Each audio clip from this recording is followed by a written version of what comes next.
യേശുവെ സ്തോത്രം, യേശുവെ നന്ദി. ബൈബിൾ വായിക്കുമ്പോൾ നിങ്ങളുടെ വിശ്വാസം വലുതാണെങ്കിൽ അത് നടക്കും ഇത് നടക്കും എന്നെല്ലാം എഴുതിയിട്ടുണ്ട്. ഇത് മനുഷ്യനെ പറ്റിക്കാനാണോ എന്ന് പയ്യെ പറയണ ആരും കേൾക്കാതിരിക്കാനാ എന്ന് എനിക്ക് പലപ്പോഴും തോന്നിയിട്ടുണ്ട്. കടുകുമണിയോളം വിശ്വാസമുണ്ടെങ്കിൽ ഈ മലയോട് ഇവിടെ നിന്ന് മാറി കടലിൽ ചാടുക എന്ന് പറഞ്ഞാൽ അതും സംഭവിക്കും. ബ്രദർ ഒരു അനുഭവം പറഞ്ഞപ്പോൾ ഇത് ചുമ്മാ തട്ടിപ്പും വെട്ടിപ്പും അല്ലല്ലോ എന്ന് എനിക്ക് ഉറപ്പായി. കാരണം ആ അമ്മച്ചിയുടെ ആവശ്യം കർത്താവ് കൃത്യമായിട്ട് കണ്ടു. മണ്ണിടിഞ്ഞ് കിടക്കുന്നത് വാരിക്കളയാൻ ആളില്ല, പിള്ളേരില്ല, അയൽവാസികളില്ല, ബന്ധുക്കളടുത്ത് കാണിയാലെന്ന് പ്രതീക്ഷിക്കുന്നു.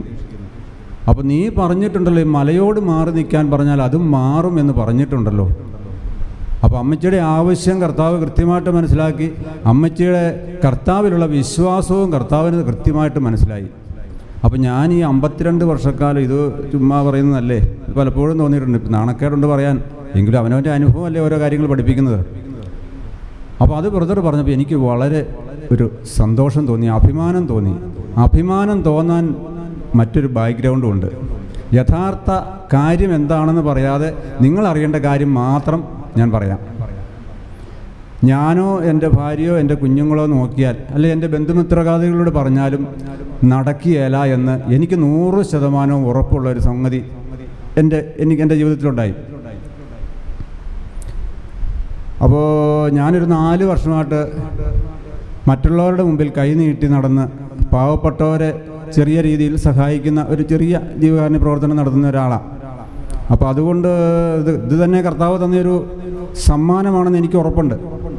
അപ്പോൾ ഞാൻ ഈ സമ്മാനവും സ്വീകരിച്ച് മറ്റുള്ളവരുടെ മുമ്പിൽ എൻ്റെ ഭാര്യയുടെയും കുഞ്ഞുങ്ങളുടെയും ഒന്നും എതിർപ്പിനെ മാനിക്കാതെ ധൈര്യമായിട്ട് കർത്താവിനെ മാത്രം മുന്നിൽ കണ്ടുകൊണ്ട് ഞാൻ നടക്കുന്നു 4 വർഷമായിട്ട്. അങ്ങനെ ഇരിക്കുമ്പോഴാണ് കർത്താവ് എനിക്കൊരു ചെറിയ സമ്മാനം, ഞാൻ ആ പറയാത്ത സമ്മാനം, അസ്വസ്ഥത. അപ്പോൾ ഞാൻ നോക്കിയപ്പോൾ എനിക്കിത് ആരോടും പറഞ്ഞിട്ട് ഒരു കാര്യമില്ലെന്ന് എനിക്ക് 100% ഉറപ്പായി. ഞാൻ കർത്താവിനോട് പറഞ്ഞു, ഞാൻ നിനക്ക് വേണ്ടിയാണ് നാട്ടുകാരുടെയും എൻ്റെ ഭാര്യയുടെയും കുഞ്ഞുങ്ങളുടെയും മുമ്പിൽ അപമാനിതനായിട്ട് കൈ നീട്ടി നടക്കുന്നത്. കാര്യം മദർ തെരേസ ഒക്കെ നടന്ന് അതിപ്പം നമുക്ക് വളരെ വിലയുണ്ട്. അന്ന് നടന്നപ്പം അന്ന് ജീവിച്ചിരുന്നവരോട് ചോദിച്ചു തരാം തുടക്കത്തിൽ എന്തായിരുന്നെന്ന്. ആ അവസ്ഥയിലൂടെ ഞാൻ കടന്നു പോയത്. അപ്പം ഞാൻ നോക്കുമ്പം കർത്താവ് മാത്രമേ ആശ്രയമുള്ളൂ. കർത്താവിനോട് ഞാൻ ആത്മാർത്ഥമായിട്ട് പറഞ്ഞു. ഒരു 4 മണി ആകുമ്പോൾ ഏറ്റ് പ്രാർത്ഥിക്കാൻ തുടങ്ങും. അപ്പം അങ്ങനെ പ്രാർത്ഥിക്കാനൊക്കെ തുടങ്ങിയപ്പം പല ധ്യാനത്തിലും പറഞ്ഞിട്ടുണ്ട്, പരിശുദ്ധാത്മാവ് എന്നോട് അത് പറഞ്ഞു ഇത് പറഞ്ഞു എന്നൊക്കെ പലരും പറഞ്ഞു കേട്ടിട്ടുണ്ട്. ഒരു തവണ എന്നോട് പറഞ്ഞു, എനിക്ക് നിൻ്റെ കൃപ മതി എന്ന് പറഞ്ഞു. എനിക്ക് പരിചയമുള്ളൊരു ബ്രദറിനോട് ചോദിച്ചപ്പം അതിൻ്റെ അർത്ഥം പൗലോസ്ലീഹ പറഞ്ഞതാണ്. അത് കേട്ടപ്പോൾ എനിക്ക് അസ്വസ്ഥതയായി. കാരണം ഒരു മുള്ള് മാറ്റിക്കൊടുക്കണമെന്ന് കർത്താവിനോട് പൗലോസ്ലീഹ പറഞ്ഞത്. എനിക്ക് നിൻ്റെ കൃപ മതി എന്ന് പറഞ്ഞപ്പോൾ ഞാൻ ആ ബ്രദറിനോട് ചോദിച്ചു, ദൈവമേ അപ്പോൾ എൻ്റെ കാര്യം നടക്കുകയല്ലേ? എനിക്ക് പേടിയായി. അത് പറയാതിരിക്കുകയാണെന്നല്ലോ നല്ലതെന്ന് എനിക്ക് തോന്നി. പക്ഷേ പെട്ടെന്ന് പറഞ്ഞോളാം. അതെന്തെങ്കിലും ആട്ടെ, അതിൻ്റെ കൃപ, അതിൻ്റെ അർത്ഥം ഭാവിയെ മനസ്സിലായി. അത് കഴിഞ്ഞ് പിന്നീട് ഒരിക്കലും എന്നോട് പറഞ്ഞു, ഇതുപോലെ ഞാൻ ഈ രാവിലത്തെ പ്രാർത്ഥനയിൽ പറയുന്നതാണ്, ഉപേക്ഷിക്കപ്പെട്ട കല്ല് മൂലക്കല്ലായി മാറും.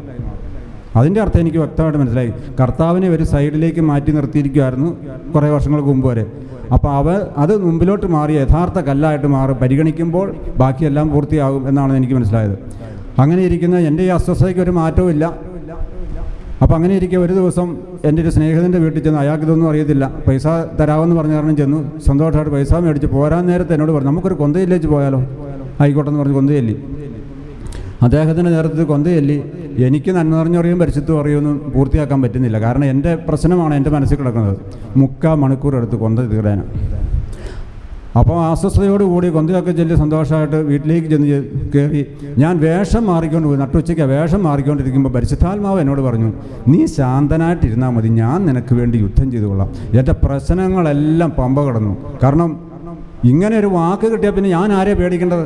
ഭൂമിയിൽ ആരെയും വിശ്വസിക്കത്തില്ലെങ്കിലും കർത്താവിനെ വിശ്വസിക്കാം. പുറപ്പാട് 14:14 കർത്താവ് നിങ്ങൾക്ക് വേണ്ടി യുദ്ധം ചെയ്തുകൊള്ളും, നിങ്ങൾ ശാന്തരായിട്ടിരുന്നാൽ മതി. ഈ വചനം കർത്താവ് എന്നോട് പറഞ്ഞു, നീ പാപിയായ ഫ്രാൻസിസിനോട് പറഞ്ഞു, നീ ശാന്തനായിട്ടിരുന്നാൽ മതി, ഞാൻ നിനക്ക് വേണ്ടി യുദ്ധം ചെയ്തു കൊള്ളാം. അതിൻ്റെ ത്രില്ലിൽ ഞാൻ പിന്നീട് അങ്ങ് നടക്കാൻ തുടങ്ങി. അത് കഴിഞ്ഞ് അങ്ങനെയൊക്കെ പോകുന്നു. എൻ്റെ പ്രേക്ഷിത പ്രവർത്തനം അടിക്കടി ഭംഗിയായിട്ട് കർത്താവ് കൊണ്ടുപോകുന്നു. എൻ്റെ മനസ്സിൽ എനിക്കുള്ള ഭാരം വേറെ കിടക്കുന്നു. അതൊന്നും കർത്താവ് ശ്രദ്ധിക്കാതെ എന്നെ കൊണ്ട് വലിയ കാര്യങ്ങൾ ചെയ്തു. ഒരു വീട് പോലും പണിയിച്ചു കൊടുക്കാൻ കർത്താവ് എന്നോടൊപ്പം നിന്നു. അതൊക്കെ പറഞ്ഞാൽ ഇന്ന് തീരിയല്ല. അതെന്തെങ്കിലും ആട്ടെ, തോമസ് പോളിൻ്റെ ധ്യാനം കഴിഞ്ഞ പാലായി കൂടി എന്നോട് മുമ്പേ പറഞ്ഞതിൻ്റെ ബാക്കി അവിടെ വെച്ച് പറഞ്ഞു. യോഹന്നാൻ 14:10 ഞാനും പിതാവ് ഒന്നാണെന്ന് നിങ്ങൾക്കറിയാവല്ലോ. ഞാൻ എന്തെങ്കിലും കാര്യം പറഞ്ഞാൽ ഞാനത് സ്വമേധയാ പറയുന്നതല്ല, പ്രത്യുത പിതാവായ ദൈവം ആ കാര്യം നടപ്പാക്കുകയാണ്. എനിക്ക് പൂർണ്ണമായിട്ടും മനസ്സിലാക്കി എൻ്റെ വിഷയം കർത്താവ് ഏറ്റെടുത്ത് കഴിഞ്ഞു. 1 കൊല്ലം മുമ്പ് നീ ശാന്തനായിട്ടിരുന്നാൽ മതി എന്ന് എന്നോട് പരിശുദ്ധാത്മാവ് പറഞ്ഞപ്പോൾ പിതാവായ ദൈവം ആ കാര്യം നടപ്പാക്കി കഴിഞ്ഞിരുന്നു. പക്ഷേ എനിക്ക് മനസ്സിലാക്കേണ്ട സമയം കർത്താവ് തന്നെ തീരുമാനിക്കും. ഈ ക്രിസ്മസിന് ആ കാര്യം അടിപൊളിയായിട്ട് നടത്തി തന്നു. കർത്താവ് യുദ്ധം ആർക്കും ഒരു വേദനയും കൂടാതെ പരിപൂർണമായിട്ട് യുദ്ധം ചെയ്ത് വിജയിച്ചു എന്നെ കാണിച്ചു. ഞാനതിൻ്റെ ത്രില്ലിൽ നടക്കുകയാണ്. ദൈവത്തിന് നന്ദി പറയുന്നു.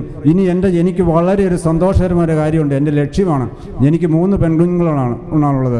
ഞാനും എൻ്റെ 3 കുഞ്ഞുങ്ങളും ഭാര്യയും ജീവിതകാലം മുഴുവൻ കർത്താവിന് വേണ്ടി വേല ചെയ്യാൻ ഉള്ള വേദി എനിക്ക് ഒരുക്കി തരണം. അതിന് മറ്റുള്ളവരെയും കൂടി നീ അതിനൊന്ന് പ്രോത്സാഹിപ്പിക്കണം എന്നുള്ള ഒറ്റ പ്രാർത്ഥന എനിക്കിപ്പം കർത്താവിനോടുള്ളൂ. ബാക്കി കാര്യങ്ങളെപ്പറ്റി ഒന്നും എനിക്ക് യാതൊരു ചിന്തയില്ല. കർത്താവ് കോടീശ്വരനാണ്. ആയിരങ്ങൾ നിങ്ങളുടെയിലൊക്കെ കാണും. എൻ്റെ കർത്താവിൻ്റെ കയ്യിൽ കോടികൾ ഇരിപ്പുണ്ട്. എനിക്കൊന്നിനും ഭയപ്പെടുന്നില്ല.